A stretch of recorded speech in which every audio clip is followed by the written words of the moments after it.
The Story of Benedita, complete English translation. Hello and welcome to another moving story. I'm your narrator, and today we will travel back in time to the interior of Brazil, to an era when the human heart was already searching for what it still seeks today: belonging, dignity, and true love. Prepare to meet Benedita, a woman who discovered that even in the deepest scars, the most beautiful flowers can bloom. Her story of overcoming, family, and second chances that will touch your soul. Tell me in the comments, from which city are you watching? I would love to know where each one of you who follows our narratives comes from. And don't forget, subscribe to the channel and leave that special like so more people can be moved by these stories that transcend time. São Bento do Sapucaí, interior of São Paulo, year 1881. In the green hills where time seemed to flow more slowly, among coffee plantations and crystal streams, our story begins in an era when a woman's destiny depended less on her dreams and more on the conventions of a society in transformation. The stream sang the same melancholic song as always, but Benedita no longer listened to its melody with the same ears as before. Her hands, wrinkled by soap and time, scrubbed other people's clothes against the smooth stone, while drops of late-morning dew slid down the leaves of the ferns around her. 3 years had passed since that cursed April, when the altar of São Bento's church had become the scene of her humiliation. The orange blossom flowers, so carefully chosen, withered in her hands, while the whispers of those present became a symphony of pity and scandal. Joaquim had not come, simply had not come. The stream water reflected her 24-year-old face, where youth still insisted on blooming, even under the weight of sadness. Benedita immersed each piece of clothing with precise gestures, as if the ritual could also wash away her own sorrows. Donna Candida's linen dress, the cotton shirts of the landowner's sons, the embroidered towels from the big house, all received the same meticulous care she had once dedicated to her own dreams. The afternoon wind brought the aroma of roasted coffee and the distant echo of church bells. Benedita allowed herself one sigh, just one, while wringing out one of the shirts. It was at this time of day that longing weighed heaviest, when shadows lengthened and solitude seemed to take shape among the trees. Donna Candida had been kind to give her shelter on the farm. Tenant, they called her condition, neither slave nor truly free, but a soul lost between worlds. She slept in the small quarters with other unfortunates, ate what was left from the main table, and carried on her back the invisible burden of being the abandoned one, she whom a man had publicly rejected. Her father, a respected colonel of the region, had cut all ties that same day. "I have no daughter who dishonors my name," he had declared, and since then the surname she had once carried with pride had become merely a painful memory. Benedita was now just Benedita, without family, without possessions, without future, beyond what she could build with her own hands. But there was something in her dark eyes that not even humiliation had managed to completely extinguish, a spark of dignity that shone even when everything around seemed to crumble. She always finished her work with care, thanked every gesture of kindness with sincerity, and never allowed herself to show bitterness before those who had sheltered her in her disgrace. With the last shirt washed, Benedita gathered the homemade soap and the damp bundle. The sun was setting between the hills, painting the sky in shades of orange and pink that reminded her of the embroidery she had once made for her own trousseau. She followed the beaten earth trail that led to the big house, where the windows were already lit with the glow of oil lamps. She could not imagine that in a few weeks, another broken heart would walk to that same stream, carrying a proposal that would forever change the course of both their lives. Destiny, as capricious as the waters that sometimes ran calm, sometimes stirred with rains, was about to weave a new story on the banks of that little river that had witnessed so many silent tears. The adobe house seemed smaller with each passing day. Francisco adjusted his raw cotton shirt and looked through the small window at the yard where Rosa hung the washed clothes. 11 years old, and already carrying on her delicate shoulders the weight of an adult woman. Her gestures were too precise, her silences too long for a girl who should be playing with corn dolls. Miguel appeared at the bedroom door, his hair disheveled from sleep, his eyes still swollen from a bad dream.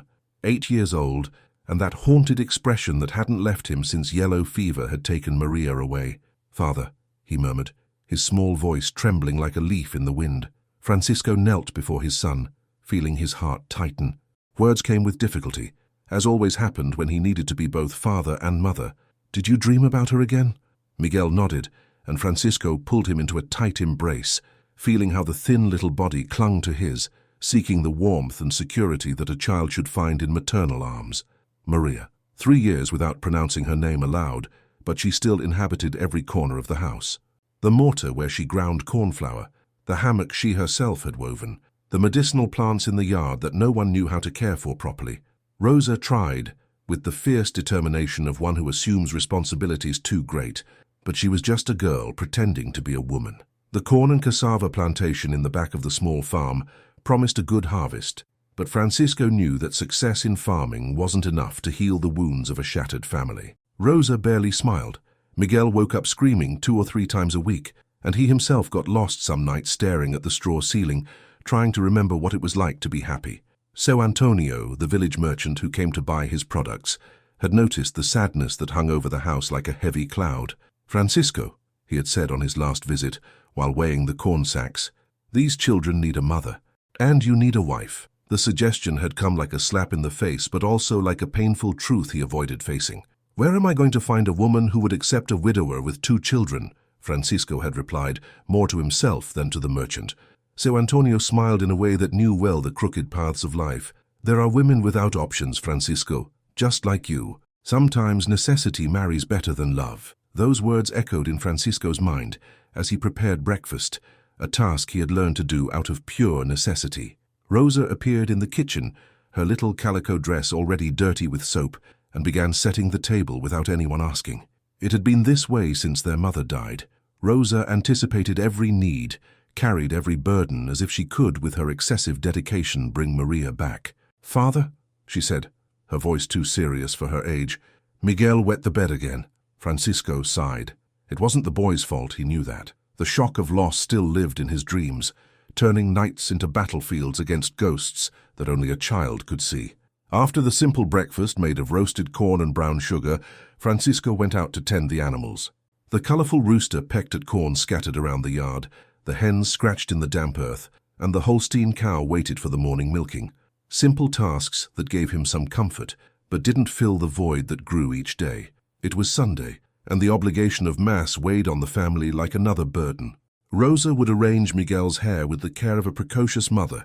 He would wear the clean shirt she had washed and ironed, and the 3 would walk to church with the melancholic aspect of those who fulfill rituals without finding any joy in them. But today would be different. Today, so Antonio sought him out after Mass with that smile that knew secrets. "Francisco, I need to talk to you. It's about that conversation of ours." And then, while the children played in the church square with other motherless orphans that life had scattered throughout the village, the merchant told him about Benedita, the woman abandoned at the altar, who lived as a tenant on Donna Candida's farm. A decent girl, hard-working, without vices or loose tongue. She needs a name and a house, Francisco. And you need someone to care for the children. The proposal was as raw as the reality that surrounded them, but Francisco felt something stir in his chest. It wasn't exactly hope, but perhaps it was the possibility of it. That night, after Rosa put Miguel to sleep singing softly the lullaby she had learned from her mother, Francisco sat on the porch, looking at the stars. For the first time in 3 years, he allowed himself to imagine a different life. Not necessarily a happy life, but a life where his children could be children again, and where he could share the weight of days with someone who understood what it meant to start over on the ruins of what had once been whole. The fine drizzle of March danced in the air like tears that the sky spilled over the thirsty earth. Benedita adjusted the wool shawl over her shoulders and headed to the stream with the bundle of dirty clothes balanced on her head. It was Thursday, the day to wash the bed linens from the big house, and the morning humidity made the task even heavier. The familiar path wound between ancient trees, whose branches formed a green cathedral through which light filtered in golden beams. Her feet knew every stone of the route, every root that surfaced in the beaten earth, every curve that anticipated arrival at her silent refuge. There, between the murmur of waters and the discreet song of great kiskadis, she found some peace for her wounded soul. She knelt on the smooth stone that had served as her wash basin for 3 years, letting her hands sink into the crystal water. The cold ran between her fingers like a blessing, washing not only the stains from the fabrics, but also a little of the sadness that insisted on sticking to her skin like soot. The sound of footsteps on the trail made her raise her eyes. It was rare for anyone to appear in that corner during the morning, and Benedita felt a chill in her stomach that had nothing to do with the drizzle. A man was approaching, respectfully removing his straw hat as he walked. Tall, thin, with that slightly hunched posture of one who carried invisible burdens on his shoulders. Francisco stopped a few meters away, as if he knew that getting too close might frighten the woman kneeling by the water. She was younger than he had imagined, despite the 3 years that suffering had etched on her face. There was a silent dignity in her gestures, a discreet beauty that neither the simple clothes nor the condition of tenant could hide. Donna Benedita. The voice came out more hoarse than he intended, betraying the nervousness he felt. She nodded slowly, without stopping rubbing the sheet against the stone, as if work could give her courage to face what would come next. "I'm Francisco from the Monjolino farm, so Antonio told me about you." The words seemed like heavy stones he needed to spit out one by one. Benedita continued working, but something in her posture hardened, as if she were preparing for another humiliation. Francisco took a deep breath and stepped closer. The drizzle wet his brown hair, making it stick to his forehead like a crown of worries. "I'm a widower, with 2 children. Rosa is 11, Miguel 8. They lost their mother 3 years ago in the epidemic." His voice broke a little on the last word, but he continued, "The children need a woman's care, and I need help." Benedita finally stopped rubbing the fabric and looked into his eyes. They were tired eyes, but honest, eyes that knew pain and didn't try to hide it behind false promises. "What are you proposing, sir?" The question came out in a whisper that was almost lost in the noise of the stream.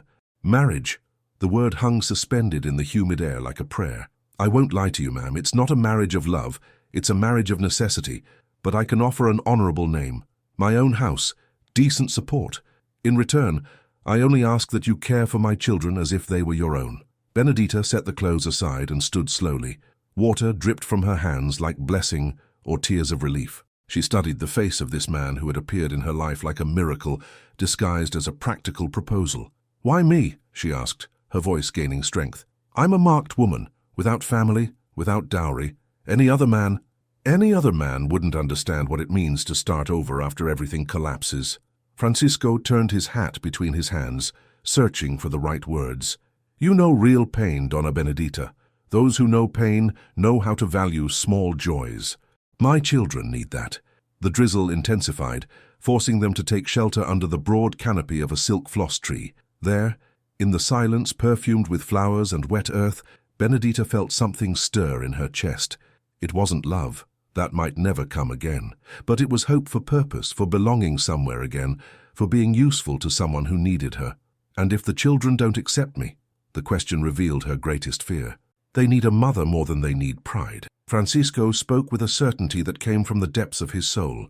"And you need a family more than you need romance." Benedita closed her eyes and let the rain wash her face. When she opened them again, she had made her decision. "I accept," she murmured, and then, stronger, "I accept your proposal, Francisco." They looked at each other in the silence of the morning. 2 castaways who had just found a lifeline. There were no promises of passion or vows of eternal love. There was something better, the honesty of 2 people who recognized their mutual needs and were willing to build something solid on the ruins of their shattered dreams. Francisco extended his hand, and Benedita shook it firmly. It was an agreement sealed under the blessing of rain, witnessed only by the stream that continued singing its eternal song of new beginnings and renewed hopes. São Bento's chapel had never seemed so small and so immense at the same time. Benedita adjusted for the 10th time the navy blue dress that Donna Candida had lent her for the occasion, feeling the weight of curious glances from the few present who would witness her second attempt to reach the altar. This time was different.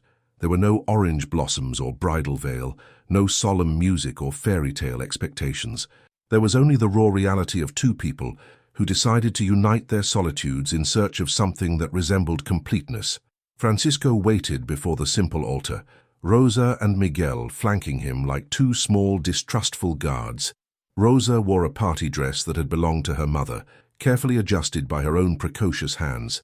Miguel partially hid behind his father, his large eyes wide at the stranger who would become his new mother in moments.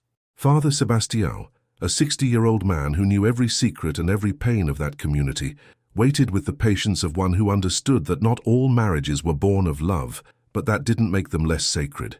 His kind eyes met Benedita's when she reached the altar, and he offered her a discreet smile of encouragement. "My children," began the priest, his voice echoing in the small space, "we are gathered here to bless the union of Francisco and Benedita, two hearts that suffering has taught to value the importance of family and mutual care." The words were simple, without traditional romantic flourishes. It was a ceremony of reconstitution, not celebration of passion. Benedita kept her eyes fixed on the crucifix behind the altar, trying to calm the heart that beat irregularly. It wasn't fear of what she was doing. It was the strange emotion of finally belonging somewhere again. "Francisco," continued Father Sebastião, "do you take Benedita as your wife, promising to respect, protect, and honor her all the days of life that God grants you together?" "I do." The word came out firm, loaded with a determination that surprised everyone, including himself. "Benedita," the priest turned to her, "do you take Francisco as your husband, promising to care for him and his children, building a home where love can flourish through care and mutual dedication?" Benedita looked at Rosa and Miguel before answering. The girl watched her with a mixture of distrust and desperate hope, while the boy clung even tighter to his father's shirt. It was for them, more than for Francisco or herself, that she murmured, "I do." The priest blessed the simple rings, plain silver bands, chosen more for practicality than beauty. Francisco slid the ring onto Benedita's finger with reverent care, as if he were handling something sacred. His hands, calloused by rural work, contrasted with her delicate fingers, marked by soap and domestic labor. When it was Benedita's turn to place the ring on Francisco, she allowed her fingers to linger a moment longer on his. There was a silent communication in that touch, not of passion, but of mutual recognition, of two people who chose to build something together from what remained of their shattered lives. "What God has joined, let no man separate," concluded Father Sebastião, making the sign of the cross over the newly formed couple. "May this family, rebuilt under divine blessing, find in union the strength that was lacking in separation." Francisco respectfully leaned to kiss Benedita's forehead, a chaste gesture that sealed not a romance, but a pact of mutual survival. She responded by briefly touching his face, a gesture of gratitude more than affection. Rosa approached hesitantly when Father Sebastião invited them for the special family blessing. Miguel remained glued to his father, but his curious eyes didn't stray from Benedita. "Lord, bless this family that reconstitutes itself," prayed the priest, hands placed on everyone's heads. "May Rosa and Miguel find in Benedita the maternal care they need, and may Benedita find in these children the joy of being a mother." The ceremony ended without celebration, without music, without rice thrown by non-existent guests. Only Donna Candida and Seu Antonio were present as witnesses, representing the community that watched this new beginning, with a mixture of skepticism and hope. They left the chapel under the mild afternoon sun, an improvised family that carried on their shoulders the weight of silent expectations. Francisco offered his arm to Benedita to descend the stone steps, and she accepted the support with the dignity of one who knew this was only the first step of a long and uncertain journey. In the cart that would take them home, now her home too, Miguel finally spoke. "Is Donna Benedita going to sleep in Mama's room?" The innocent question carried all the complexity of the situation they would face from then on. Benedita looked at Francisco, who nodded almost imperceptibly. "I'm going to sleep in the room your father prepared for me," she replied gently, "but I'll always be here when you need me." It was a modest but sincere promise. Rosa and Miguel exchanged glances, still processing the radical change that had just entered their lives. Francisco drove the cart in silence, but there was something different in his posture. For the first time in 3 years, he wasn't completely alone in the responsibility of caring for his children. The afternoon fell gently over São Bento do Sapucaí, and a new family followed their path home, carrying not promises of happiness, but the firm hope that shared necessity could transform into something stronger than any romantic dream had ever been. The adobe house seemed to breathe differently since Benedita had crossed its threshold as a legitimate wife. The first rays of morning sun entered through the small kitchen window and found someone there, stirring polenta on the wood stove with gestures that brought back a long-forgotten routine. Francisco awoke to the smell of real coffee, not the mixture of roasted corn they had been drinking for months, but real coffee, which Benedita had brought as part of her few belongings. It was a small luxury, but one that filled the house with an aroma of domestic normalcy that he had forgotten existed. Rosa appeared in the kitchen rubbing her eyes, still distrustful, but clearly curious about the transformation. The table was set with more care. There was homemade bread cooling on a board, and Benedita was stirring something in a pot that smelled of marjoram and thyme. "Good morning," murmured the girl in a hesitant attempt at courtesy. Benedita turned with a discreet smile, her hair pinned in a simple bun that highlighted the delicate line of her neck. "Good morning, Rosa. Sleep well?" The answer came in the form of a nod, but Benedita didn't force more conversation.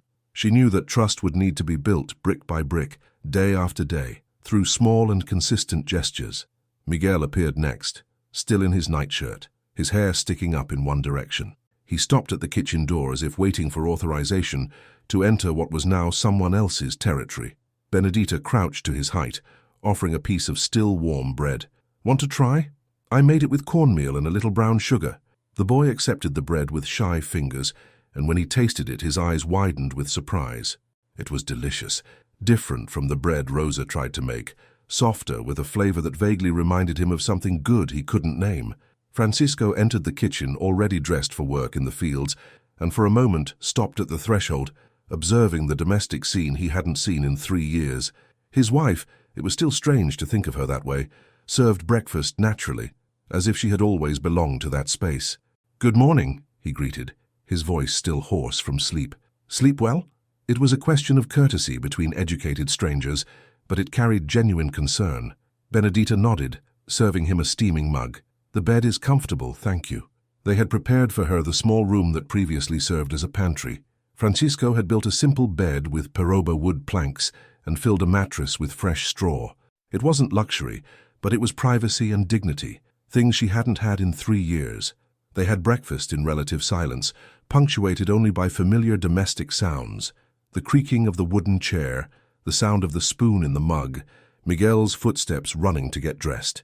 Benedita discreetly observed the family's dynamics, trying to understand the rhythms and needs she would need to learn to meet. After Francisco left for the fields, Rosa automatically began collecting the dishes, but Benedita gently held her hand. "Let me do it. You have other things to take care of." It wasn't an order or request. It was an offering. Rosa hesitated, then nodded and went out to the yard, where the chickens waited for their morning corn. The first days passed in a careful dance of territories and responsibilities. Benedita didn't try to change everything at once, but introduced small improvements: a thicker broth, clothes that smelled of lavender, the garden in the back where she planted mint and lemon balm. Miguel was the first to give in. On the 3rd night, when a nightmare woke him screaming, it was Benedita who appeared in the room with a lit candle and calm voice. "Bad dream?" He nodded, still trembling. She sat on the edge of the bed and began singing softly a lullaby that spoke of safe ships and calm ports. Her voice was gentle, different from Rosa's voice that always trembled with emotion when she tried to console him.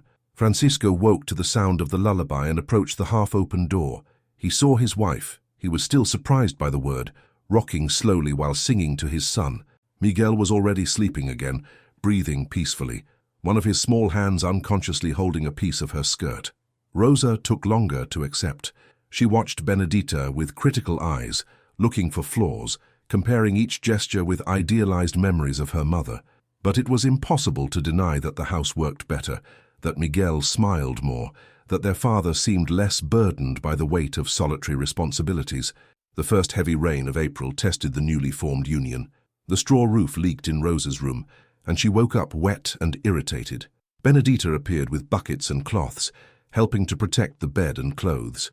"Tomorrow I'll ask your father to look at those tiles," she said, drying the girl's hair with practical affection. "You don't boss my father around," Rosa responded, in an attempt to establish limits. Benedita stopped drying her hair and looked into her eyes. "You're right. I don't boss him around, but I can ask as a wife, and I can help as part of this family if you let me." It was that night, listening to the sound of rain on the roof and smelling the lavender that Benedita had put in her bed linens, that Rosa finally allowed some of her defenses to begin dissolving. Perhaps having a mother again didn't mean betraying the memory of the mother who was gone. The month passed, and the house gained soul again. There was food on the table at the right time, clean clothes on the line, the smell of coconut soap mixed with thyme. Francisco returned from work and found not just a functioning house, but a home reorganizing itself around a feminine presence that brought with it the promise that some things could be rebuilt. Benedita also flourished, having purpose again, being needed, feeling that her presence made a difference in the lives of real people. All this made her rise each morning with something resembling joy. It wasn't the happiness of old dreams, but it was the solid satisfaction of one who had found her place in the world. One afternoon, when Francisco returned early from the fields, he found Benedita teaching Miguel to braid the mare's mane. Rosa watched from afar, pretending to be busy with other things but clearly interested in the activity. It was a simple, domestic scene, but it carried a promise of family normalcy that had seemed impossible just a few months before. That night, after the children went to sleep, Francisco and Benedita sat on the porch to have their last coffee of the day. "Thank you," he said suddenly, surprising them both, "for what you're doing for them. For us." Benedita stirred her coffee slowly, choosing her words. "I also have to thank you. It had been a long time since I felt useful." It was a simple confession, but loaded with all the gratitude of one who had received a second chance to belong somewhere. The night silence enveloped them, punctuated only by the song of crickets and the distant sound of the stream.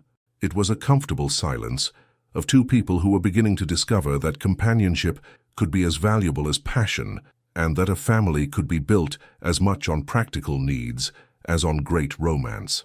Winter came early that year of 1881, bringing with it freezing winds that cut through the skin and humidity that seemed to penetrate to the bones. Benedita woke one July dawn with a strange premonition, an uneasiness that made her get up and check on the children, even without apparent reason. Rosa slept peacefully in her room, wrapped in the wool blanket that Benedita had knitted during the long nights of May. But when she reached Miguel's room, her heart raced. The boy moved restlessly, moaning softly, his forehead hot even in the cold of dawn. "Miguel," she whispered, touching his face gently. His skin burned like embers, and he murmured incomprehensible words in feverish dreams. Benedita felt a stab of fear. Fever in a small child had always been cause for terror in interior families, especially after the epidemic that had taken Maria.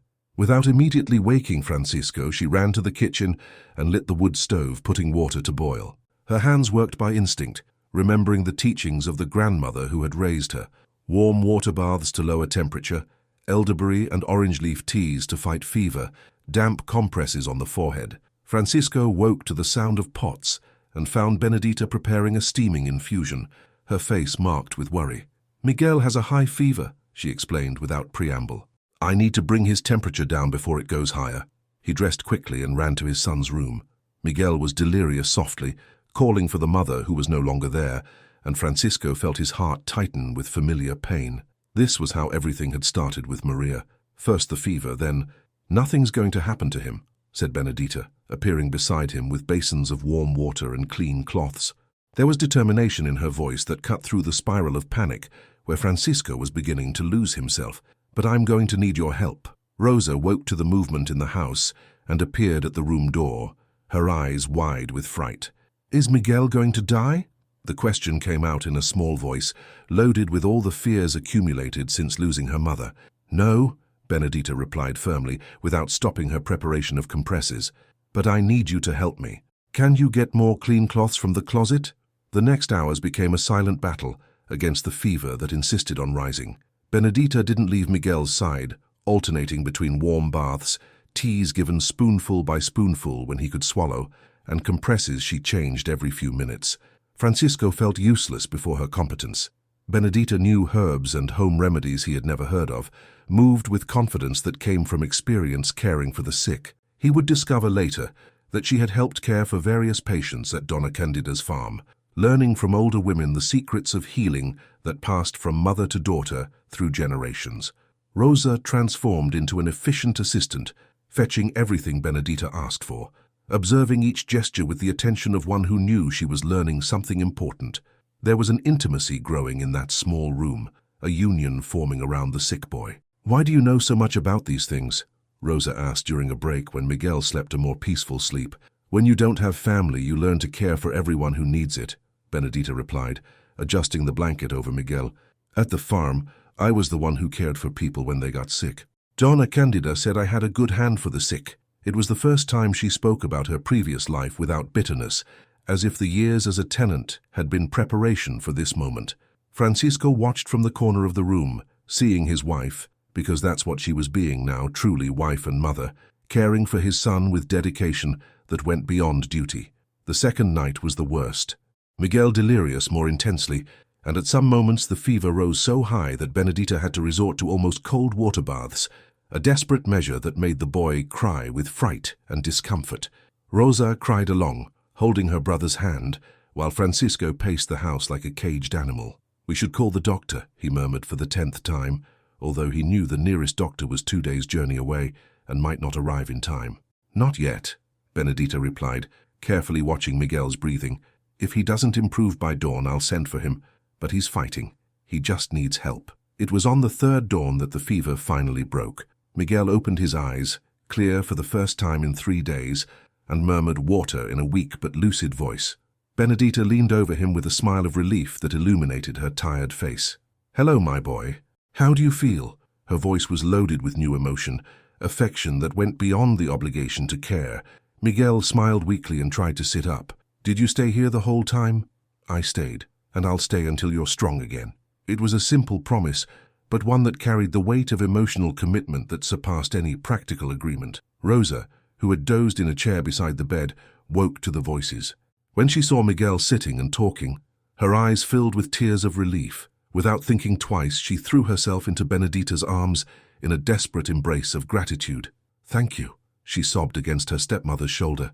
"Thank you for not letting him die." Benedita returned the embrace with all the emotion she had been accumulating for months, finally feeling that Rosa had accepted her not just as necessity, but as a real part of the family. Francisco watched the scene from the doorway, his chest tight with an emotion he couldn't name. He saw his wife, now completely his wife, he recognized, holding his 2 children against her chest, and for the first time since Maria had died, he felt his family was truly complete again. During Miguel's convalescence, something definitive changed in the house's dynamics. Rosa began calling Benedita Mama, without forcing it. Miguel clung to her skirt whenever she moved away, and Francisco discovered he was looking at his wife with different eyes. No longer just gratitude, but something that was beginning to resemble true affection. On the first night Miguel slept without fever, Benedita finally allowed herself a hot bath and a full night's sleep. When she woke, she found Francisco in the kitchen preparing coffee, a gesture of care that surprised her. "Thank you," he said, handing her the steaming mug, "for what you did for Miguel, for all of us." The words were simple, but the tone carried new depth. "They're my children now too," Benedita replied, and for the first time the phrase came out naturally, without effort. "That's what I'm here for," but both knew it wasn't just for that anymore. The necessity that had united them was slowly transforming into something more complex and profound, an affection built through shared care and divided responsibilities. Love was arriving through the back door, disguised as companionship and mutual dedication, perhaps more solid than any sudden passion. The months following Miguel's recovery brought a subtle but undeniable change in the house's rhythm. It was as if the boy's fever had also burned away the last resistances, preventing that improvised family from becoming genuine. Benedita was no longer the stranger Francisco had brought to care for the children. She was simply the mother Rosa sought when she needed advice, the presence Miguel looked for when nightmares returned. Francisco noticed the small transformations with growing surprise. The house not only functioned better, it had soul again. He would return from work in the fields and find the smell of fresh bread mixed with rosemary, laughter coming from the yard where Benedita taught the children to plant cabbage, quiet conversations on the porch where Rosa confided the dreams of a girl beginning to blossom. One September afternoon, returning early because rain had prevented work in the plantation, Francisco stopped at the porch when he heard the sound of a song coming from the kitchen. It was Benedita singing while stirring something in a large pot, and Miguel accompanying her in an off-key but enthusiastic little voice. Rosa appeared at the door, laughed at something her brother said, and for a moment the house filled with spontaneous joy that Francisco hadn't heard in 4 years. He stood there, leaning against the doorframe, watching that domestic scene that seemed miraculous. Benedita wore the blue apron he had bought for her on his last trip to town, her hair pinned in a way that let some chestnut strands escape around her face. There was natural grace in her movements, a delicacy that contrasted with the firmness she had shown during Miguel's illness. "Father!" Miguel ran toward him when he saw him, but instead of throwing himself into his arms as he always did, he took his hand and pulled him into the kitchen. "Mama is making sweet corn pudding, with condensed milk that Donna Candida sent." Francisco felt a tightening in his chest, hearing Miguel naturally call Benedita Mama. It wasn't betrayal of Maria's memory. It was life, following its natural course. A child learning again to trust in feminine care. Benedita looked at him over Miguel's head, a shy smile on her lips, as if apologizing for having allowed the boy to create that bond. "I hope you don't mind," she murmured. "He started calling me that after the fever." I tried to correct him, but— "No," Francisco interrupted, surprising himself with the firmness of his own voice. "Don't apologize. It's good. They need a mother." Rosa appeared with 3 clay bowls, distributing them on the table with the competence of one who had learned early to care for the house. But now her gestures no longer had that desperate urgency of a child trying to be an adult. They were natural movements of a daughter, helping her mother, part of a healthy family routine. During the corn pudding, Francisco discreetly observed the table's dynamics. Miguel chattered about the birds that had made nests in the jabuticaba tree. Rosa told about the new friend she had met at church, and Benedita listened to everything with genuine attention, asking questions, giving advice, laughing at Miguel's childish jokes. There was a harmony there that Francisco could no longer imagine was artificial or forced. Benedita wasn't playing the role of mother and wife. She simply was these things naturally, as if she had been born to occupy that place at the table, in that house, in that family.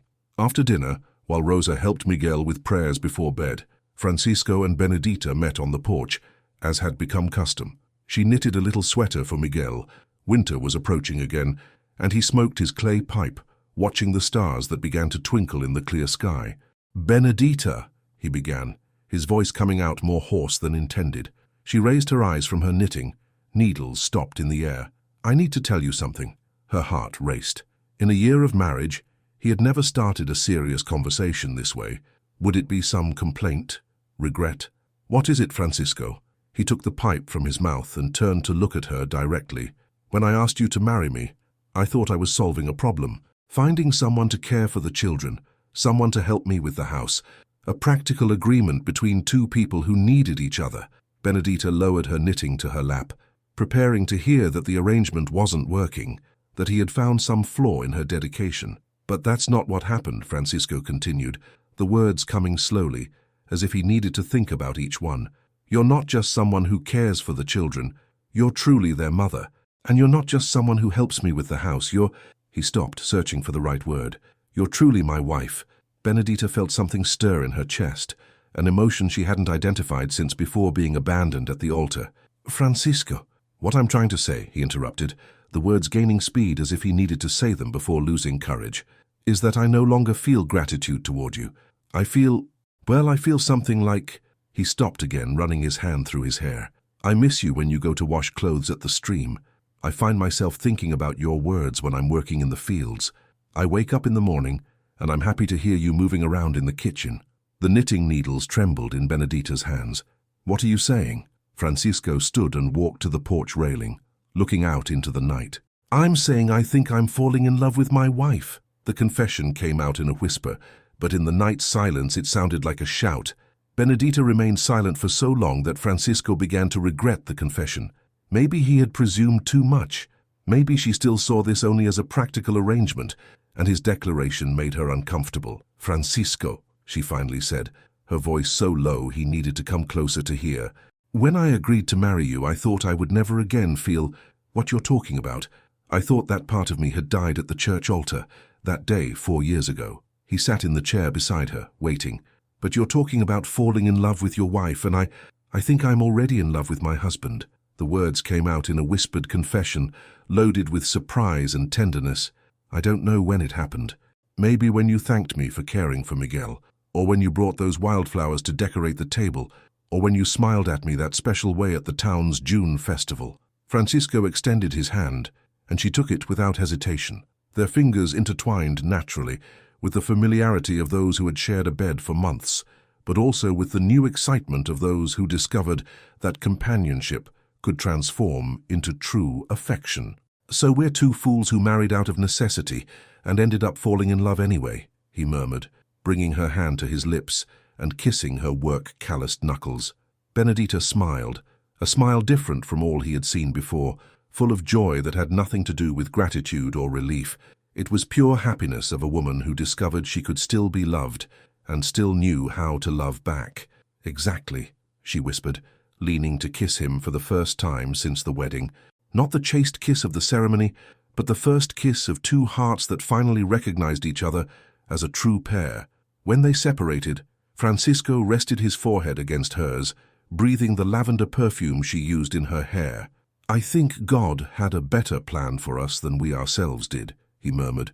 Rosa appeared at the porch door, already in her nightgown, to say goodnight, and found her parents embraced in the twilight. Instead of feeling excluded or uncomfortable, she smiled with the precocious wisdom of one who understood that finally her family was truly complete. "Good night, Father."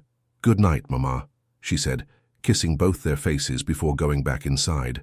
Benedita and Francisco remained there, embraced on the porch, listening to the crickets sing and feeling they had found something they didn't even know they were looking for, a love built on solid foundations of respect, care, and shared purpose. It was different from the passion both had known before, more mature perhaps, but therefore more lasting and true. The year 1883 arrived carrying in the clouds a threat that the elders of the region recognized with concern, the absence of October rains. Benedita watched the sky, too clean, too blue, without a single cloud to break the monotony of the sun that rose implacably every day, drying the earth and withering hopes along with the plants. Francisco walked among the cornstalks that should have been green and tall, but which rose from the parched ground, like yellow fingers begging mercy from the sky. The plantation that had promised to be abundant was transforming day after day into a landscape of desolation. In 2 decades working the land, he had never seen such severe drought begin so early. "It's not going to rain today either," announced Rosa, returning from the well where she had gone to fetch water. The level had dropped so much, she needed to descend almost to the bottom of the bucket to manage to fill half the container. Miguel followed her carrying a smaller can, his lips already chapped by the dry wind that blew constantly. Benedita received the precious water and divided it carefully, a little to drink, a little to cook, the bare minimum for hygiene. Clothes were now washed only once a week, and she reused bathwater to water the small garden she insisted on keeping alive behind the house. "Seu Antonio came by today," said Francisco, removing his hat and wiping sweat from his forehead. "He said the families from the lowlands are abandoning their lands. They're going to try their luck in the city." It was the news Benedita feared hearing. If neighbors started leaving, soon the region would become a desert not only of plants but of people. And they, like so many other families, would find themselves facing the cruel choice between hunger in the place they knew or the uncertainty of starting over on strange land. "And us?" asked Rosa, her voice loaded with anxiety she tried to disguise. "Are we leaving too?" Francisco and Benedita looked at each other over the children's heads. They had talked about this in previous nights, low voices on the porch, while planning survival strategies. "Not yet," Benedita replied firmly. "We still have some things to try." She had been studying the problem with practical wisdom learned in her years as a tenant, observing how older women dealt with adversities. Cassava resisted drought better than corn. They could uproot part of the lost plantation and replace it with roots that were content with less water. Black-eyed peas grew even in dry soil, and there were native fruits, mangaba, cashew of the field, piqui, that bore fruit even when crops abandoned the land. "We'll plant cassava where the corn was," she announced that night after the children slept, "and reduce what we spend. Cut everything that's not essential." Francisco nodded, admiring her determination. Benedita had transformed into the family strategist, the one who thought 2 steps ahead and found solutions where he only saw problems. "And if the drought lasts longer than expected, then we'll last too." The answer came out with conviction that surprised them both. "This land is ours now, Francisco. These children have roots here. We're not going to give up at the first difficulty." The following months tested this determination in every possible way. Benedita learned to make cassava flour where she had used cornmeal before, to cook jeriva palm heart when meat became an impossible luxury, to make use of every green leaf she managed to keep alive in the garden. Rosa and Miguel took on tasks that had been for adults, carrying water, gathering firewood, helping to weed the stone-hard earth. Francisco worked from before sunrise until after sunset, digging improvised cisterns, building shelters to protect plants from the strongest sun, walking kilometers to get resistant seeds from other farmers. He arrived home exhausted, but always found Benedita waiting with a smile, and a dinner she managed to make last miraculously. The house began receiving desperate neighbors, families who had lost everything, and sought at least a plate of food before departing for uncertain destination. Benedita never sent anyone away empty-handed. "When you have little and share, God multiplies," she would say, serving thin but lovingly seasoned broth to whoever knocked at the door. "You're giving our food to others," complained Miguel one afternoon, when he saw his mother give away the last piece of brown sugar to a younger child passing with his family. Benedita knelt to his height, holding his thin shoulders. "Are you hungry, my son?" Miguel shook his head. There was always something on the table, even if little. Then why not share our abundance with those who have less than us? It was a lesson that would be forever engraved in the boy's memory. The difference between having little and having nothing, between going through hardship and going through real need. Benedita taught through example that wealth wasn't measured only by what one possessed, but by what one could give. The worst moment came in January 1884, when the well dried up completely. Francisco descended to the bottom with ropes and buckets, but found only dry mud and stones. It was the final threat. Without water, there was no way to resist anymore. But Benedita remembered stories she had heard from Donna Candida about the hidden stream that was born in a grotto 2 leagues from home. "I'm going to look for that water," she announced, preparing for the long walk under the relentless sun. "You're not going alone," said Francisco, but she shook her head. "You stay with the children. If I don't return by nightfall, then you come looking for me." She left with 2 empty cans and the determination of one fighting for her family's survival. She found the stream where they said it was, a thread of crystal water that sprang from among the stones, hidden in a depression of the terrain. There, kneeling in the wet sand, filling the cans with real water after weeks drinking only the muddy liquid from distant puddles, Benedita cried for the first time since the drought began. They weren't tears of despair, but of gratitude. They had found water. They were going to survive, and most important of all, they had faced adversity together, as a true family, without anyone abandoning anyone. When she returned home with the full cans, she found Francisco teaching Miguel to make bird traps, and Rosa trying to save the last cabbage seedlings with improvised shade. They were scenes of a family that refused to give up, that found hope in small daily victories. "I found water," she announced, and it was as if she had announced finding gold. Francisco kissed her right there in front of the children, a kiss of relief and admiration that sealed another stage in building the love that was growing between them through shared difficulties. The drought lasted until March, but Francisco and Benedita's family was among the few that remained in the region. When the first rains finally came, transforming the parched earth into red mud and renewed hope, they knew they had passed through the most difficult test and emerged more united than ever. "Now I know we can face anything," said Benedita that first night when rain beat again on the straw roof. Francisco pulled her closer in bed, listening to the blessed sound of water returning to give life to their land.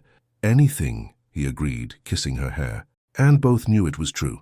They had learned that true love wasn't just what flourished in happy moments, but what strengthened when tested by the adversities of real life. 18 years had passed since Francisco had removed his hat by the stream's edge to ask Benedita to marry him. It was 1899. And the original adobe house had transformed into a solid construction of adobe bricks, with 4 rooms, a wide veranda, and a yard that extended as far as the eye could see, full of fruit trees and well-tended flower beds.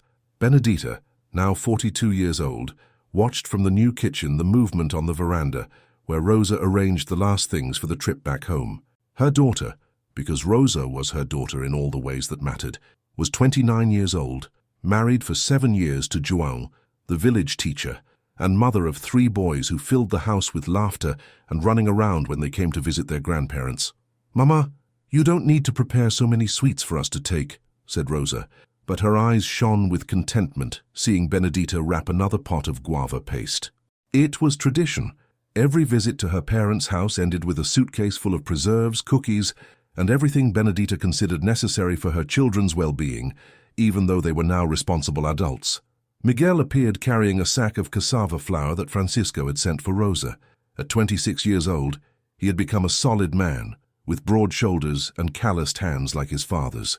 He had taken over half the lands, built his own house on the other side of the stream, and was engaged to Marina, the blacksmith's youngest daughter, to marry the following month. "Father said this is from the new cassava, the one that resisted the last drought well," explained Miguel, kissing Benedita's forehead in the affectionate gesture he had maintained since childhood. And he said to tell you that if João wants seeds to plant at the school, just let us know. Francisco entered the kitchen at that moment, his 60 years weighing lightly on his shoulders, but without diminishing the brightness in his eyes when he looked at the gathered family. His hair was completely grey, wrinkles marked his sunburned face, but there was deep satisfaction in his expression, that of a man who had built something solid and lasting. "Rosa, don't forget to give my regards to João," he said, hugging his daughter, "and tell the boys that Grandpa is finishing some wooden toys for them." It was like this every Sunday when the family gathered, a gentle dance of small affections, practical recommendations, hugs that lasted a little longer than necessary. Benedita watched everything with a full heart, remembering how that harmony had seemed impossible in the first years, when Rosa tested her and Miguel cried in corners. "Take care on the road," she said, adjusting the shawl on Rosa's shoulders as she still did, even though her daughter was married and a mother. "And don't forget to send news." Rosa kissed her mother's face, lingering a moment in the embrace. "Thank you, Mama, for everything." It was a simple phrase, but one that carried almost 20 years of gratitude, for having accepted to care for her when she was lost, for having genuinely become her mother, for having given her the example of how a woman could be strong and gentle at the same time. Miguel also said goodbye, promising to return the following week to help his father repair the mill. After they left, Francisco and Benedita remained on the veranda, watching the cart move away down the dirt road that cut between the green pastures. "You did good work with them," said Francisco, putting his arm around his wife's waist. Benedita leaned against him, feeling the familiar warmth of the body she had known for so many years. "We did," she corrected. "Together." It was true. They had built that family brick by brick, day after day, through small right decisions repeated over the years. Rosa had grown strong and confident, married for love to a good man, become a loving mother. Miguel had developed into a hard-working and upright man, respected in the community, ready to form his own family.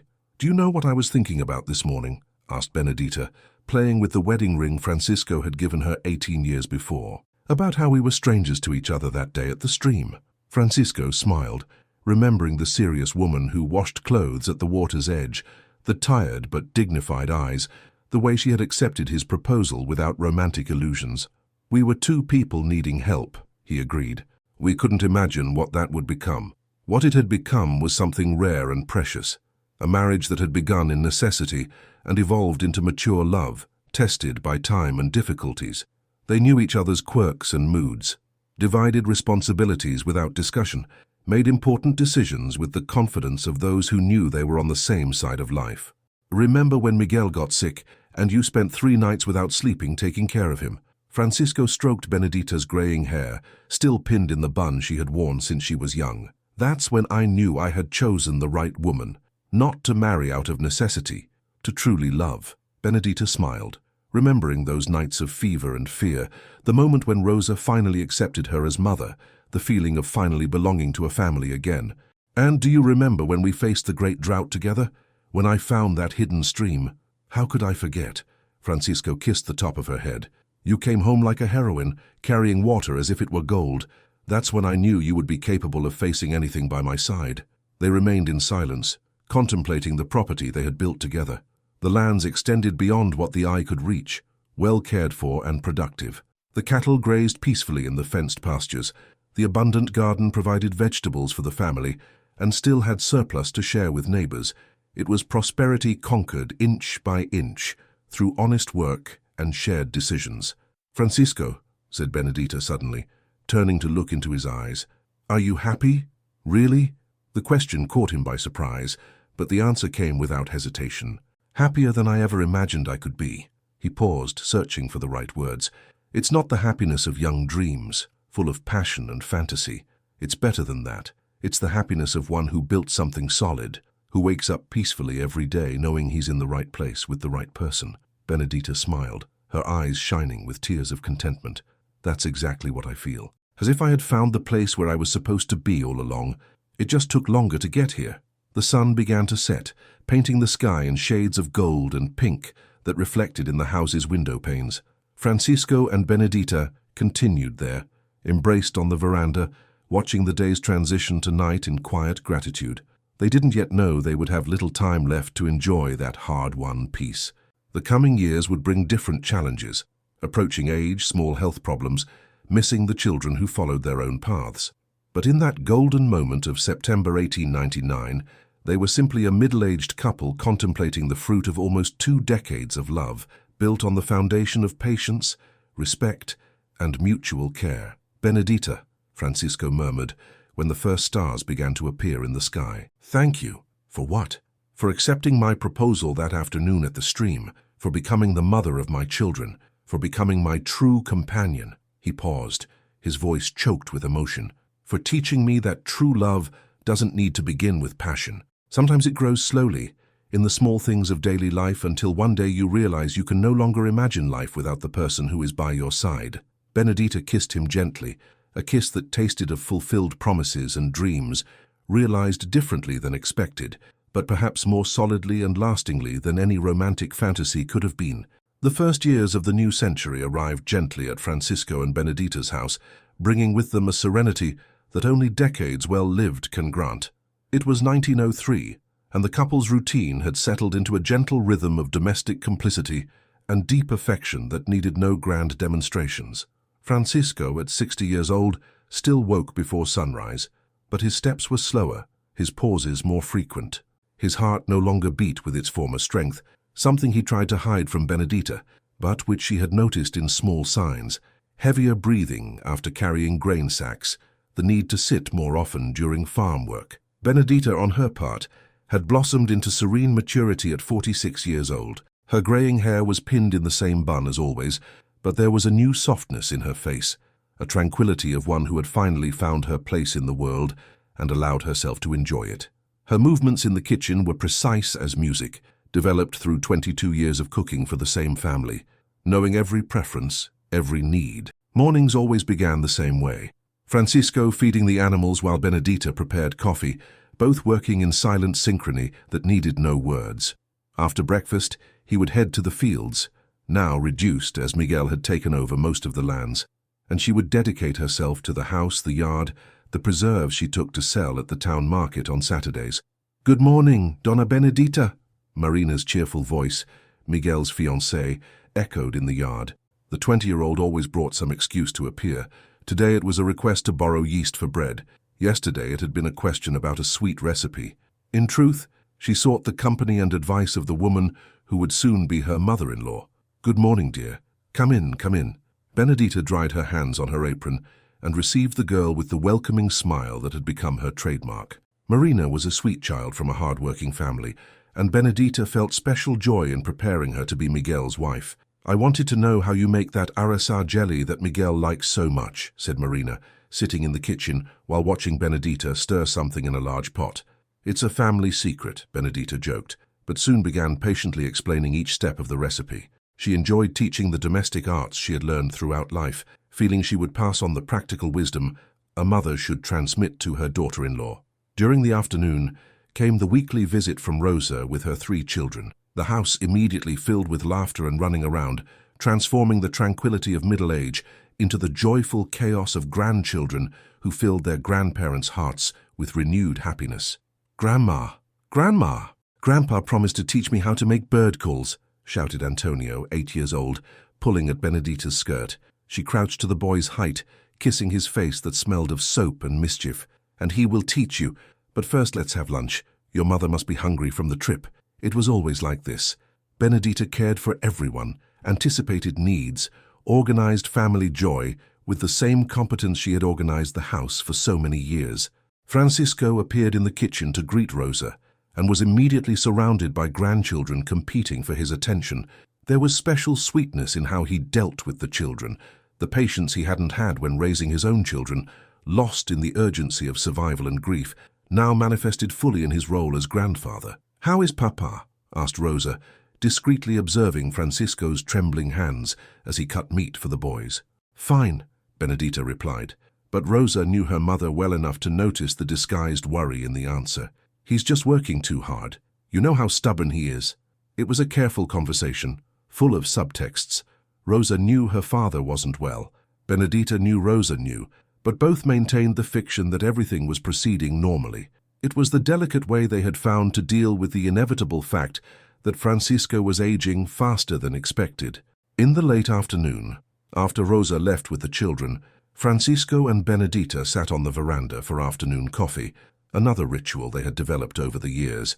He smoked the pipe Miguel had brought him from his last trip to the city. She knitted little sweaters for grandchildren who grew too fast.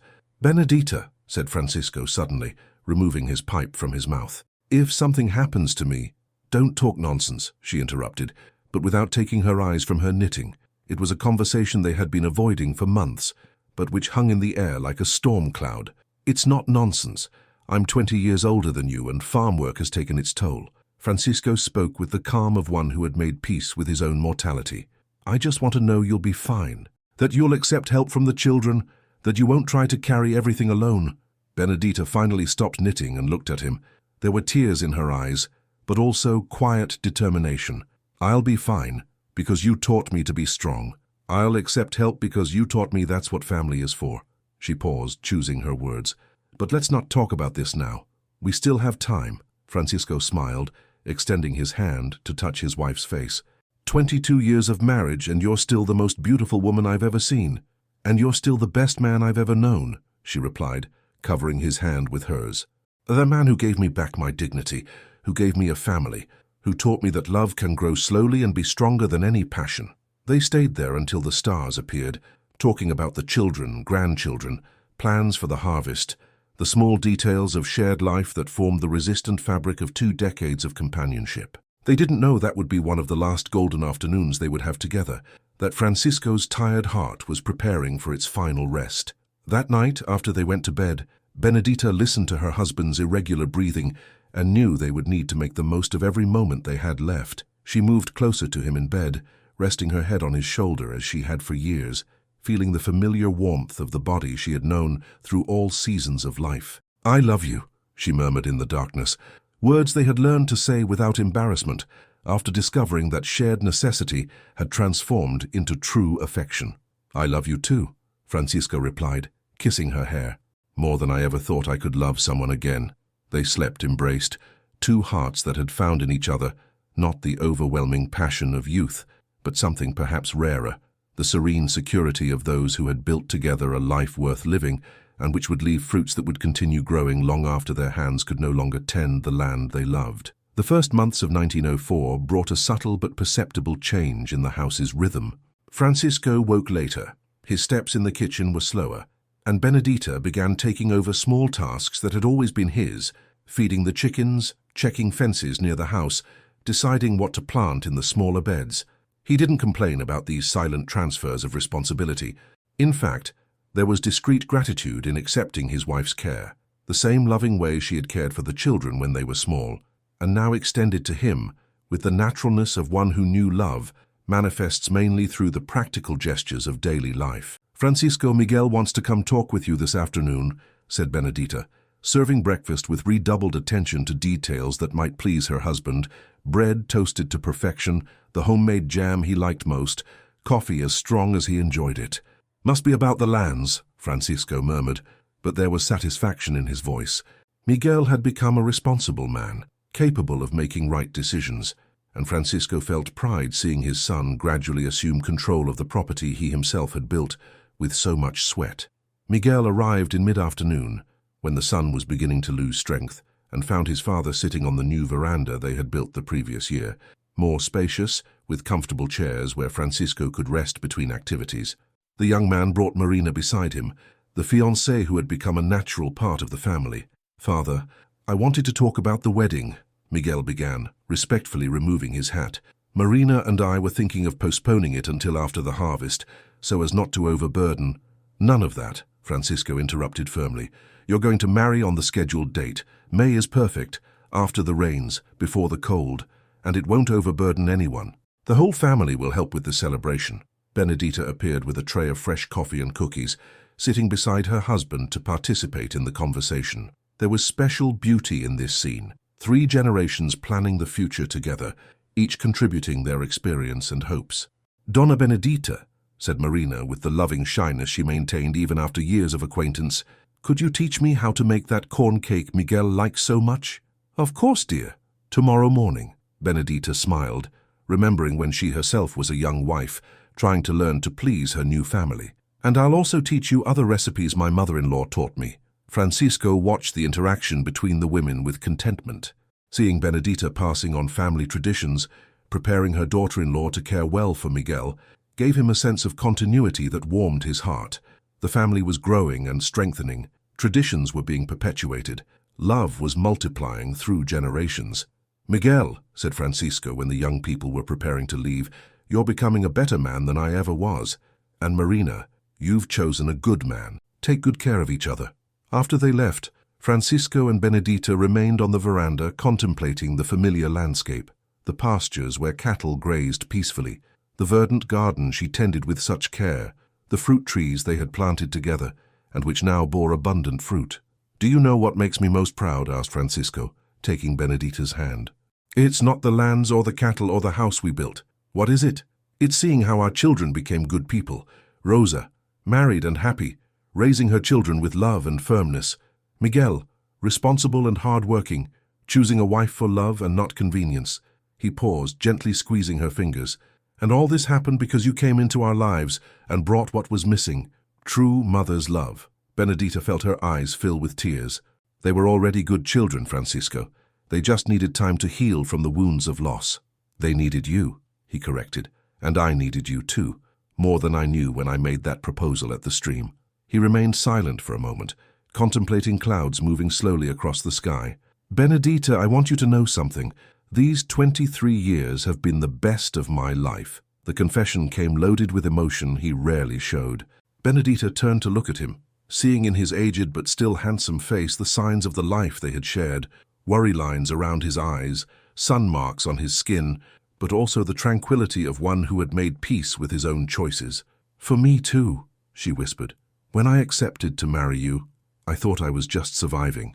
I didn't know I was beginning to truly live." The sun set slowly, painting the sky with golden tones that reflected in the house's window panes. Francisco and Benedita continued there, hand in hand, talking about shared memories and plans for grandchildren, enjoying that magical hour of dusk that had become their most precious moment of the day. "Do you remember the first time Miguel called me Mama?" asked Benedita, smiling at the memory.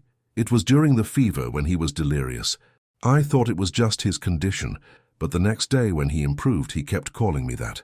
And do you remember when Rosa finally decided you could touch her mother's things?" Francisco laughed softly. "It was when she herself asked you to put Maria's clothes in the attic. She said her mother would be happy knowing you were caring for her family. They were precious memories, milestones of a family that had reconstituted itself with patience and dedication. Every small victory, every moment of mutual acceptance, every gesture of affection that had emerged naturally over the years, everything added up to a love story that hadn't begun with passion, but had proven more lasting than many passions." "Francisco," said Benedita when the first stars appeared, "if we could go back to the beginning, would you make the same choice?" He didn't hesitate in his answer, without any doubt. "And you?" Benedita gently kissed her husband's face, smelling the familiar scent of coconut soap and tobacco that she would forever associate with safety and home. "I would do everything exactly the same, every decision, every difficult moment, every small joy, because everything brought us here, and here is exactly where I wanted to be." They went inside when the night grew cold, Francisco discreetly leaning on Benedita's arm, she pretending not to notice the growing dependence. In the kitchen, while she prepared the chamomile tea he drank before bed, he watched her with eyes full of gratitude. "Benedita," he called softly, "thank you." "For what?" "For everything. For accepting my impossible proposal. For loving my children. For teaching me that true love grows slowly, but when it grows, it never dissolves." She approached and kissed his forehead, a gesture of tenderness that summarized 23 years of mutual care. "Thank you for giving me the chance to be happy again, for showing me that starting over is possible, even when it seems everything has ended." That night they slept embraced as always, two hearts that discovered together that the truest love isn't the one born at first sight, but the one built brick by brick, through small right choices repeated day after day, year after year, until it becomes indestructible like the mountains that surrounded their small property in the interior of São Paulo. The autumn of 1905 arrived colder than usual, and Francisco woke one March morning with a strange pain in his chest. Not exactly pain, but pressure, as if someone had placed a stone over his heart. He rose slowly, trying not to wake Benedita, but she opened her eyes immediately, with that sharp perception she had developed over decades of caring for the family. "Are you feeling well?" she asked, studying his face in the weak light of dawn. Francisco forced a smile, but she knew every expression of his, and knew when he was trying to hide something. "Just a little tired. Must be the weather change." The lie came easily, but Benedita wasn't fooled. There was something different in Francisco's eyes, a shadow she couldn't identify but that left her uneasy. During breakfast, she discreetly observed his every movement. How he held his cup, how he breathed between spoonfuls of porridge, how he unconsciously massaged the left side of his chest. Small signs that might go unnoticed by others, but for an attentive wife, served as alarm bells. "Francisco, I think you should stay home today," she suggested carefully. "The weather is damp. It might be bad for your bones."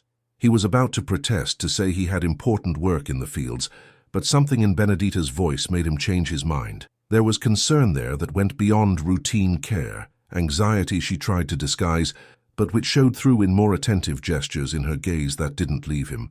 "Maybe you're right," he agreed, surprising them both. Francisco had never easily admitted physical limitations, had always been the type who worked even when sick. That immediate agreement frightened Benedita more than any complaint of pain. The day passed in strange slowness, with Francisco alternating between the veranda and kitchen, restless but without energy for more demanding activities.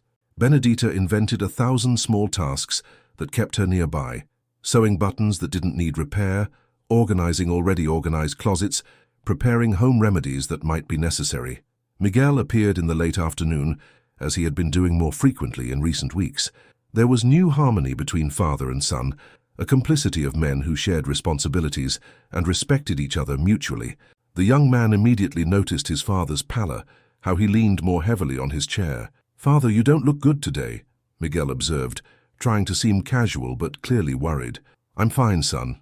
Just a little tired." Francisco repeated the same phrase from the morning, but now it sounded less convincing. There was visible effort to maintain normalcy, determination that cost too much energy. Benedita served coffee for the two men, taking the moment to observe them together. It was beautiful to see how Miguel had become the support Francisco needed, how he naturally assumed heavier responsibilities without making his father feel useless or discarded. There was masculine delicacy in this transition of power, a respectful dance between generations. "Miguel," said Francisco suddenly, "I want to tell you something." The serious tone made Benedita stop stirring sugar in her coffee, though she pretended to be concentrated on the task. There was something solemn in her husband's voice, a gravity she recognized from important moments in family life. "Tell me, father. You've become a better man than I ever was. You work well, chose a good wife, respect your mother." Francisco paused, swallowing hard. "When I'm gone, I want you to care for her, as she cared for all of us these years." "Father, don't talk like that," Miguel protested, but Francisco raised his hand to silence him. "It's not sadness, son. It's gratitude. I lived more and better than I deserved. I had a good family, an exceptional wife, children who are my pride." Francisco's eyes filled with tears, but his voice remained firm. "I just want to be sure that the people I love will be well when I'm no longer here to care for them." Miguel stood and hugged his father, a rare gesture between men of that era, but one that expressed all the love and respect accumulated over the years. Benedita listened to the conversation with a heavy heart, knowing Francisco was saying goodbye without using the word farewell. That night, after Miguel left promising to return the next day, Francisco and Benedita sat on the veranda for the ritual of afternoon coffee.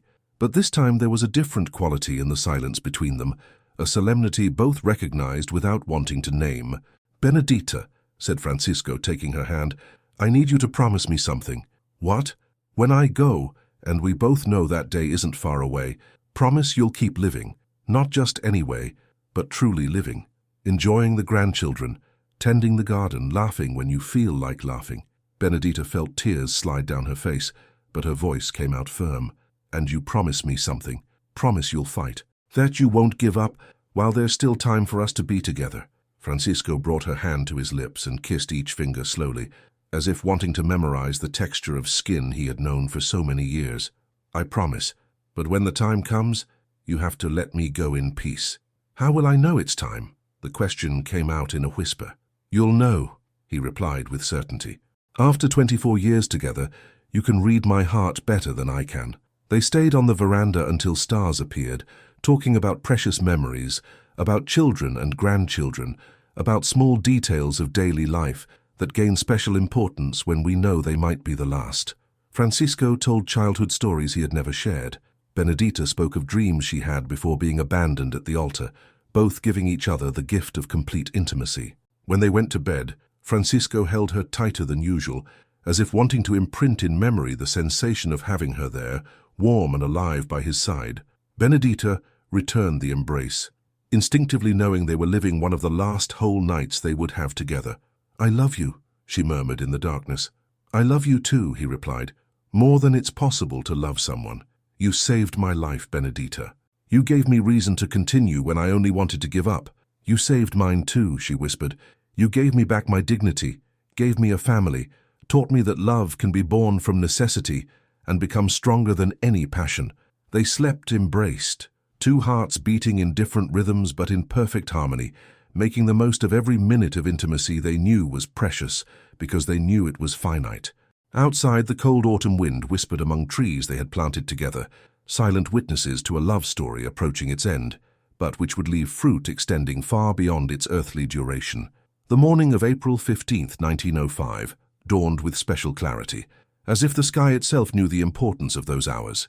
Francisco woke more serene than in recent days, breathing less labored, his gaze clearer. Benedita felt a tightening in her chest. There was something in his tranquility that frightened her more than any demonstration of pain. He ate breakfast with appetite he hadn't shown in weeks, praised the homemade bread she had made, asked for a second cup of coffee. He talked about plans for the garden, about Miguel's approaching wedding celebration, about small domestic details that seemed too important for an ordinary morning. "Benedita," he said suddenly, setting his cup on the table, "I want to spend the whole day with you, just the two of us. No visits, no work, no worries." There was something solemn in the request, urgency disguised as calm that she recognized immediately. It was as if he knew this would be the last complete day they would have together, and wanted to enjoy it in the most precious way possible. "All right," she agreed, struggling to keep her voice steady. "What do you want to do?" "I want you to show me the garden as if I were a visitor who had never been here.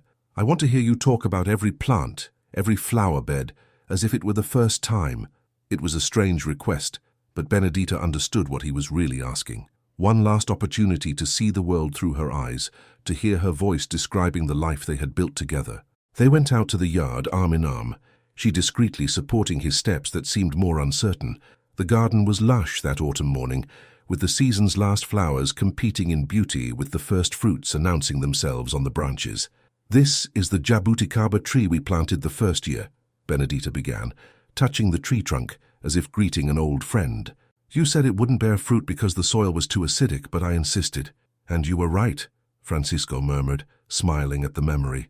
As always, they walked slowly among the flower beds, she talking about each plant as if telling family stories. The mango tree Miguel had climbed for the first time at age 5, the rose bush Rosa had given as a Mother's Day gift, the medicinal garden that had saved the family during so many small illnesses over the years. "And here," she said, stopping before a special flower bed at the back of the garden, "here are the flowers you brought me from the field that first year. Remember?" Francisco remembered. He had come home with a handful of wild daisies, for no special reason, just because they were beautiful and made him think of her. Benedita had planted the seeds with reverent care, and now, 24 years later, the flower bed renewed itself every year with flowers that carried the memory of that simple gesture of affection. "I remember everything," he said, his voice heavy with emotion. "Every moment, every conversation, every time you smiled at me, everything is stored here." He touched his chest, over the heart that was failing but still held intact all precious memories. They returned to the veranda when the sun got too warm, and Francisco asked her to bring the wooden box where they kept family mementos, wedding photographs, letters from the children, small objects that had gained special meaning over the years. "I want to see our history," he explained. "I want to remember how we got here." Benedita brought the box and sat beside him, spreading the family treasures on a blanket. There was the ring Francisco had worn in his first marriage, kept with respect to one day give to Miguel. Rosa's first little letters when she learned to write, full of spelling mistakes and declarations of filial love. Faded photographs of birthday parties. Rosa's wedding, grandchildren at different ages. "Look at this," said Francisco, taking a family photo from the previous year. "Do you see how rich we are? Not in money, but in the things that really matter." The photograph showed the whole family gathered on the veranda, Francisco and Benedita in the center, Rosa and João with their 3 children, Miguel with Marina. They were happy, serene faces of people who knew their place in the world and felt grateful for it. "Francisco," said Benedita, carefully putting away the photograph, "I want you to know that these 24 years have been the best of my life, not just because you saved me from a difficult situation, but because you taught me what true love is." He turned to look at her, his eyes shining with unshed tears. "How so?" "You taught me that love isn't just passion that comes suddenly and goes away the same way. Love is choosing to care for the same person every day, even when it's difficult. It's building something together that's greater than either person alone." She paused, searching for the right words. "It's finding in someone not just the great love of your life, but your best friend, companion of all hours, the person you trust more than yourself." Francisco took her hands in his, noticing how cold they were despite the afternoon warmth. "Benedita, I need you to understand something.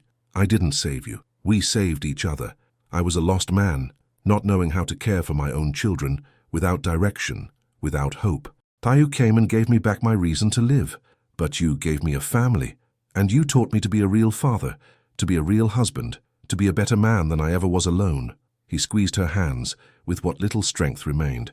"If I could go back in time and choose any life, I would choose exactly this one, with you, with our children, with every difficulty we faced together." The sun began to set, painting the sky with the golden colors they had always loved. Francisco leaned back in his chair, breathing with more difficulty, but with an expression of deep peace on his face. "Benedita," he murmured, "I think the time has come." She knew. She had felt all day that he was saying goodbye, that those conversations had the weight of last words, but knowing didn't make it easier to accept. "Not yet," she whispered. "Stay a little longer." "I can't, my love. It's becoming too difficult." His voice came out weak, but still laden with all the affection he had felt for her during almost a quarter century. "But don't be sad. I'm going in peace, knowing I leave you well, the children raised, the family united." Benedita held his face between her hands, memorizing every line, every mark life had left on skin she knew by heart. "Promise you'll wait for me?" "I promise," he murmured, smiling with the last spark of energy remaining. "I'll be waiting in the place where there's no more pain, no longing, no separation, and when you arrive, we'll have all eternity to continue our conversation." The first stars appeared in the sky when Francisco closed his eyes for the last time, his head resting on Benedita's shoulder, the serene smile of one who had fulfilled his mission on earth and was ready for final rest. She stayed there, holding him against her chest, whispering words of love and gratitude, until night completely covered the garden they had cultivated together for so many years. It was the end of a chapter, but not of the story. The love they had built together would continue living in the children they raised, in the grandchildren who would brighten Benedita's widowed years, in the small family traditions that would pass from generation to generation. Francisco departed, but left deep roots that would continue nourishing the family he had helped plant in the fertile soil of mutual affection and patient care. Benedita lived 12 years as a widow, and they were years of special serenity. Not the empty serenity of resignation, but the deep peace of one who had fulfilled her mission in life and could contemplate the fruits with gratitude. The house remained always open to children and grandchildren. The garden continued flourishing under her care, and she became the respected matriarch everyone sought when they needed advice or comfort. Rosa came to visit her every week, bringing children who grew too fast and filled the empty house with laughter and running around. The oldest, Antonio, was already 20 years old and preparing to marry. The middle one, José, helped Miguel on the farm and showed he had inherited his grandfather's practical wisdom. The youngest, Francisco, baptized in honor of the grandfather he had barely known, was the family's artist, always drawing or inventing stories that brought smiles to Benedita's face. Miguel had married the year after his father's death, in a simple but joyful celebration that Benedita organized with the same care she had dedicated to everything in life. Marina proved to be the daughter-in-law every mother-in-law desires, respectful but affectionate, capable of caring for the family without ever making Benedita feel replaced. The couple had 4 children, and Benedita delighted in teaching the children the same lullabies she had sung to Rosa and Miguel decades before. The property prospered under Miguel's administration, applying his father's teachings with the natural innovation of the new generation. The lands expanded, cattle multiplied, but always maintaining the family spirit that Francisco and Benedita had imprinted on the place. Benedita aged with the same dignity with which she had lived. At 58 years old, she still cared for the big house alone, still maintained the lush garden, still received neighbors and acquaintances who came seeking her home remedies or simply her wise and welcoming company. She was respected throughout the region not just as Francisco's widow, but on her own merit. The woman who had transformed necessity into love, who had raised exemplary children, who had never denied help to those who needed it. People sought her to be godmother at weddings, to baptize children, to mediate family conflicts, because they knew they would find in her the wisdom of one who had lived intensely and learned to value what truly matters. On a golden afternoon in September 1917, Benedita was in the garden watering plants when she felt a strange fatigue, different from the common tiredness of work. She sat on the wooden bench Francisco had made for her years before, contemplating the jabuticaba tree heavy with fruit. Miguel found her there asleep with a serene smile on her lips, her hands still holding the watering can, as if she were just resting between one task and another. It was a gentle departure, without pain or drama, as befitted someone who had always made simplicity an art. Benedita's wake was an event in the region. People came from 3 neighboring towns to pay their respects. Entire families she had helped in difficult moments, children who had grown up hearing her stories, women who had learned from her the arts of being wife and mother. Rosa and Miguel organized everything as they knew she would have liked, without ostentation, but with visible care in every detail. The coffin was covered with flowers from her own garden, the same ones Francisco had brought from the field in the first year of marriage, and which continued blooming every year. In São Bento's church, Father Sebastião, now over 80 years old, celebrated Mass with his voice choked with emotion. Benedita taught us that holiness isn't found in grandiose miracles, but in silent faithfulness to the small duties of each day. She was a dedicated wife, loving mother, caring neighbor. She transformed a house into a home, necessity into love, 2 wounded hearts into a blessed family. She was buried beside Francisco in the village's simple cemetery, under a headstone Miguel had made with the inscription she herself had chosen in her final years. Here rests one who knew how to love. There was no mention of dates or great achievements, just recognition of the only virtue she considered truly important. In the years that followed, Francisco and Benedita's story became local legend. It was told in church circles, at family celebrations, in porch conversations about the couple who had married out of necessity and discovered they had found true love. Children grew up hearing that the most beautiful love isn't the one that begins with passion, but the one built brick by brick, through care, respect, and mutual dedication. The house where they lived was preserved by the family, transformed into an informal sanctuary where new generations learned about their origins. The garden continued flourishing, now cared for by Benedita's granddaughters, who learned from their mothers the recipes for preserves, the secrets of medicinal plants, the lullabies that crossed generations. Miguel lived to 75 years old, always telling with pride that he had been raised by Benedita, that she had been the best mother an orphaned child could desire. Rosa died at 60, surrounded by children and grandchildren, whispering on her deathbed the same words of gratitude. "Thank you, Mama, for teaching us how to love." The lineage prospered. Francisco and Benedita's grandchildren spread throughout the country, carrying with them the values they had learned in the simple house of the interior, the importance of honest work, the value of united family, the beauty of building something lasting through small gestures of daily love. In 1950, when São Bento do Sapucaí celebrated 50 years of emancipation, the local newspaper published an article about the pioneer families that had helped build the city. Francisco and Benedita's story was told as an example of how true love can transform not just 2 lives, but generate fruit that nourishes entire generations. "They prove to us," wrote the journalist, "that sometimes the happiest marriages are those that begin with feet on the ground and hearts willing to learn. That love can be born from necessity and grow to become stronger than any passion. That a family can form not just through blood ties, but through bonds of care and mutual dedication." Today, more than a century later, the story continues alive. In family albums, in recipes passed from mother to daughter, in traditions that resist time, Francisco and Benedita remain present. They proved that true love doesn't need grand declarations or dramatic gestures. It manifests in the constancy of small cares, in the faithfulness of daily choices, in the capacity to transform necessity into gift and lack into abundance.